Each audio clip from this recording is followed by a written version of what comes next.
సోదర సోదరీమణులారా, సమస్త మతాలకు సమస్త ధర్మాలకు తల్లి అయిన నా సనాతన ధర్మం పేరు మీద ఈ వివేకానందుని అభివాదములు. శరణాగతులై వచ్చిన అన్ని మతాలకు శరణ ఇచ్చే దేశం నా దేశం. ఇక్కడ రాయిని, రప్పని, చెట్టుని, పుట్టను, పశువును, పక్షిని, ఆఖరికి పామును కూడా పూజిస్తాం. వీటిల్లోనే భగవంతుడిని చూడగలిగినప్పుడు సాటి మానవుల్లో భగవంతుడిని చూడలేమా? విద్యార్థులారా, భౌతిక విద్య కేవలం పుస్తక జ్ఞానాన్ని మాత్రమే తెలియజేస్తుంది.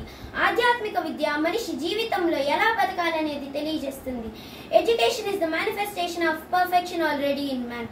జేఆర్డి టాటా గారు, మీరు నిజంగా ఈ దేశానికి సేవ చేయాలనుకుంటే శాస్త్ర సాంకేతికంగా ఎదిగే విధంగా ఒక సైంటిఫిక్ రీసెర్చ్ సెంటర్ను ప్రారంభించండి. Give me 100 people, those who are strong, vigorous, enthusiastic and strengthened in all fields. I will change the whole world. నా సనాతనం సముద్రంలో ఎగిసిపడే కెరటం లాంటిది. ఎంత వెనక్కు వెళ్ళినా అంతే వేగంతో ముందుకు వస్తుంది. విద్యార్థులారా, ఇదే నా సందేశం. ఏకాగ్రత అన్నిటికీ మూలం. యోగా ఆధ్యాత్మిక బలంతో ముందడుగు వెయ్యి. Be fearless. భయం లేకుండా జీవించండి. వేల ఏళ్లుగా బానిసలుగా జీవిస్తూ నీ జాతి వారసత్వ సంపద మరియు సంస్కృతిని మర్చిపోయావు. దేశభక్తి మరియు అకుంఠిత దీక్షతో రేపటి భారతదేశాన్ని నిర్మించు. Arise, awake and stop not till you reach the goal.